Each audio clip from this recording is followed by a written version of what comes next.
On April 29, 1945, deep beneath the shattered center of Berlin, Adolf Hitler is preparing for a wedding. Above him, the German capital is being torn apart by Soviet artillery. The streets around the Reich Chancellery are a battlefield of burning buildings, rubble, and advancing Red Army troops. Inside the Führerbunker, the atmosphere is claustrophobic. Concrete walls separate a handful of people from a city that is rapidly disappearing around them. There is little left of the government Hitler had ruled for 12 years, and almost nothing left of the military machine that had once conquered much of Europe. Yet shortly after midnight, the bunker turns briefly into a registry office. Eva Braun, Hitler's longtime companion, is brought before Walter Wagner, a Berlin civil magistrate who has been summoned through the chaos. Joseph Goebbels and Martin Bormann stand as witnesses. The ceremony is short. There are formal questions, legal declarations, and signatures. Hitler and Braun are married in the final hours of the Nazi regime. The marriage certificate survives, bearing their signatures and those of the witnesses. It is an extraordinary scene, not because it represents the beginning of a new life, but because almost everyone present understands that there may be no life beyond the bunker. The wedding is followed by a modest breakfast. Hitler then dictates his final private and political testaments. In the political document, he names Admiral Karl Dönitz as a successor and refuses to accept responsibility for the catastrophe engulfing Germany. The machinery of government is being rearranged while the capital itself is collapsing. Less than 40 hours after the ceremony, the bride and groom will be dead, and the wedding will become something even darker.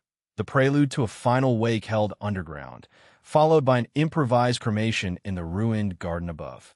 The question is not simply why Hitler married Eva Braun at the end. It is why, when the entire political world he had created was collapsing, he chose to spend some of his final hours completing the rituals of ordinary life before deliberately ending it. Google art and culture. By the final week of April 1945, Berlin is no longer a functioning capital in any normal sense. Soviet armies have encircled the city, and their forces are closing towards the government district. On April 25th, American and Soviet troops meet at Torgau, hundreds of kilometers away, demonstrating how completely Germany has been crushed between the advancing Allied armies. In Berlin, however, Hitler remains underground, refusing to leave. The Führerbunker has become the center of a regime that exists largely on paper. Messages still arrive. Orders are still issued. Maps are still studied. Names are still discussed, as though armies capable of changing the situation might somehow appear. But outside the concrete walls, Soviet troops are advancing through the city. Hitler had spent years presenting himself as the embodiment of Germany. Now the distinction between the dictator and the collapsing state had become almost impossible to separate. His government had begun the war in 1939 by invading Poland. It had expanded across much of continental Europe before suffering catastrophic reversals in the Soviet Union and elsewhere. By 1945, Germany was fighting a war it could no longer win. Inside the bunker, the problem was no longer how to achieve victory. It was how the regime would end. Hitler had already decided that he would not surrender. His fear of capture was central to the decisions of his final days. As Soviet troops approached, he remained committed to dying in Berlin rather than becoming a prisoner. His final political testament reflected that decision and appointed Dönitz to continue the German government after his death. Eva Braun had remained associated with Hitler's private world for years, largely outside the public spectacle surrounding him. In the final days, she chose to remain in Berlin rather than leave. The marriage, therefore, had little practical value. It could not change the military situation. It could not save Berlin. It could not preserve the Nazi government. But it could alter one final legal fact. Braun would no longer die merely as Hitler's companion. She would die as his wife. That distinction appears explicitly in Hitler's private testament, in which he described Eva as going to death with him as his wife. The document, like the marriage certificate, survived the collapse of the regime and became part of the documentary record of those final hours. The ceremony itself was made possible by an extraordinary bureaucratic effort. Walter Wagner, a Berlin civil official, was brought to the bunker despite the fighting. The surviving marriage certificate records the legal formalities and identifies Goebbels and Bormann as witnesses. The ceremony took place in the early hours of April 29th and was brief. There was nothing ceremonial about the world outside. Berlin was being reduced by artillery, street fighting, and fires. Communications were increasingly unreliable. Supplies were running short. Yet the paperwork of marriage was completed with remarkable precision. The same night, Hitler's final political testament was prepared and signed. The contradiction is central to the story. The Nazi state had always depended heavily upon bureaucracy, registration, decrees, classifications, records, and official documents. Even in its final hours, that administrative instinct remained. The regime was dying, but its leaders were still signing papers. The wedding, therefore, became more than a private event. It was a final assertion of normality inside a world where normality had disappeared. And then came the end. On April 30th, Hitler and Braun spent their final hours in the bunker. The decision to die had already been made. Hitler had ordered that their bodies were to be burned so that they would not fall into Soviet hands. Preparations were made to obtain petrol from the remaining supplies around the Chancellery. There was no escape plan capable of changing the outcome. There was only the final procedure. After saying goodbye to members of the bunker staff, Hitler and Braun withdrew into their private quarters. The exact sequence of events inside the room has been reconstructed from the testimony of people who entered afterwards, although some details remain dependent upon later eyewitness recollections. Hitler died by a gunshot. Eva Braun died by cyanide poisoning. Their bodies were discovered in the sitting room shortly afterwards. The evidence from the bunker staff and subsequent investigations established that the two had died together. If you're enjoying this journey through history, subscribing genuinely helps us continue bringing remarkable true stories like this to the channel. But there was still one final task. The bodies had to disappear. Hitler had specifically wanted them burned. The people around him, therefore, carried the bodies through the bunker and out into the garden of the Reich Chancellery, where Soviet artillery fire made the open ground extremely dangerous. Petrol was poured over the corpses, and they were set alight. Accounts from people in the bunker describe repeated efforts to keep the bodies burning while Soviet forces continued to press into central Berlin. The resulting scene was the grotesque conclusion to the wedding that had taken place barely a day and a half earlier. The bride and groom had entered the bunker as living people and emerged into the Chancellery garden as corpses. The contrast becomes even more striking when Hitler's final arrangement is compared with the fate of other wartime leaders. Benito Mussolini had been captured and executed by Italian partisans on April 28, 1945, only 2 days before Hitler's death. Hitler's own decision was different.